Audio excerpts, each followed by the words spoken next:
Hello and welcome to today's video, where I will be sharing the top psychological traits of millionaires, multimillionaires and billionaires alike, because they do have some and they are quite unique in many cases. Now, I've met several billionaires, I've met many millionaires and multimillionaires, and there are some common threads. I know I, for one, did sell my company back 18 months ago, and I guess it put me in a particular category of people. Look, let's get straight into it. I've got some notes written down on my iPad there because I think it's important so I don't miss anything. And we will start with perseverance.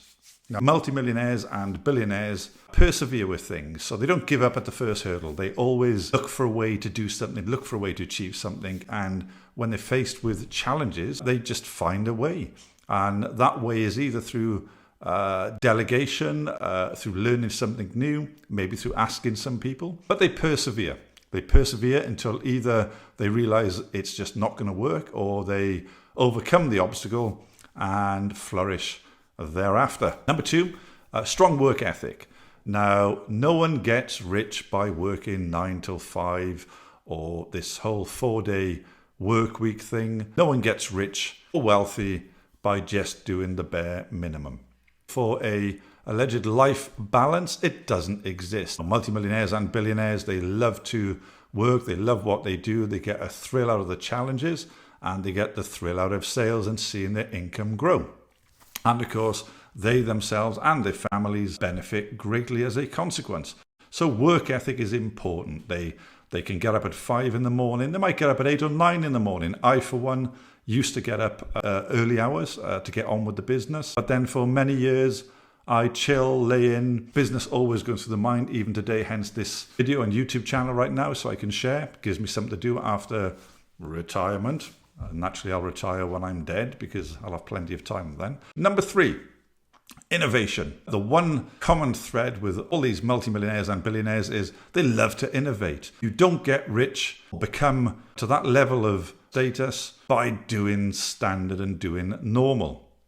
So they innovate, they keep an eye on the future, they look at what's going on in the global events and the world and politics and economy and stock market and in their industry. So they look at their locality, their country, and of course then their global view.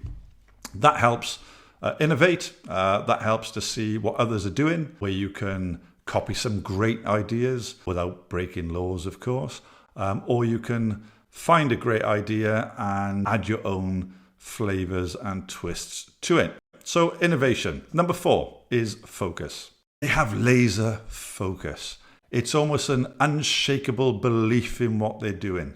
And that is absolute super critical, because if you don't believe in what you're doing, then you will lack that laser focus and you will lack the execution, and quite frankly, just be mediocre or even fail. So a laser focus is absolute critical. And to develop that, you can't buy a laser focus from a supermarket. You can't learn to be laser focused. You either sort of are or you're not. And to be laser focused means you have to be doing something that you are interested in. Next on the list, which I believe is number 5, is resilience. They are robust. When there's an economic downturn, they are robust. They get through it. They find a way and they get through it. I, for one, went through, I think, 3 or 4 recessions. I almost went bankrupt 3 times. And through making key decisions and key moves, whether it's with my staff or whether it's strategically or financially, I had to make quick decisions. That built my belief system in believing that my decision-making process is correct. Thankfully, I succeeded with them more than I failed, and hence managed to sell my company back in August 21. So look, resilience, it's really, really important. You don't give up, you don't curl up in the corner and cry. You take a deep breath, you dig in deep, and you fight, and you find a solution to whatever problem it is, and you get out of it. Time management, bit of a cliche one. Look, multimillionaires and billionaires manage their time effectively, because if they didn't, they'd just be sat on emails all day. I used to get, I don't know, between 1.5, maybe even 2,000 emails a day, including spam. And of course, even with all the best spam filters in the world, you still had to go through and delete the spam. So wake up every morning, and the first thing I do, even before I get out of bed, was pick the phone up and zap the spam. To the point, I did that for years, and to the point where I thought, Is this the rest of my life? Waking up and deleting spam in the morning? Obviously, it didn't turn out to be the rest of my life. However, I still delete the spam.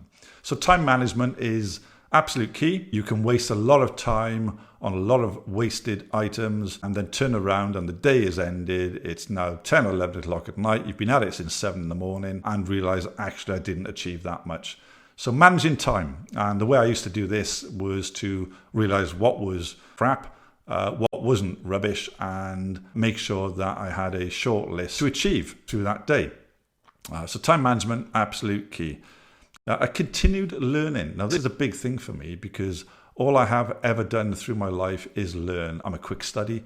I like to learn, whether it's about health, which is my passion, fitness, also my passion, how to write a book, done that too, how to run a medical firm of doctors with 6 surgeries, did that too. So I like to learn digital marketing, how to build websites, about coding. I'm not a coder, but I understand what it takes to be a coder, and I can, as nearest to it, guesstimate how long something should take.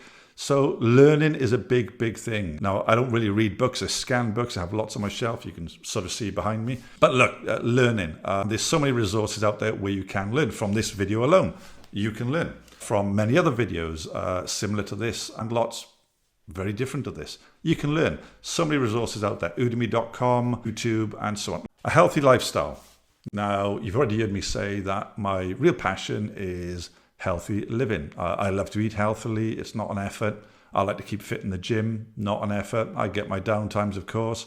I still love pizza. I certainly love chocolate, but a healthy overall living, an active lifestyle. I research health. I research the science behind health, nutrition. It's a passion of mine. So one of the key traits I've seen in multimillionaires and billionaires is they live a healthy lifestyle because given the hours they work, given the stress, anxiety, and the pressure they are under, they need to be healthy and fit to deal with it because, as the saying goes, healthy body, healthy mind. It also releases dopamine, which is a good feel drug, which we all need, of course, not just for the multimillionaires and billionaires, but we need it. So a healthy lifestyle is certainly on the list of billionaires and multimillionaire traits. The last one I've got is networking and meeting people. Now, there's a good saying of the more characters you meet, the more successful you become.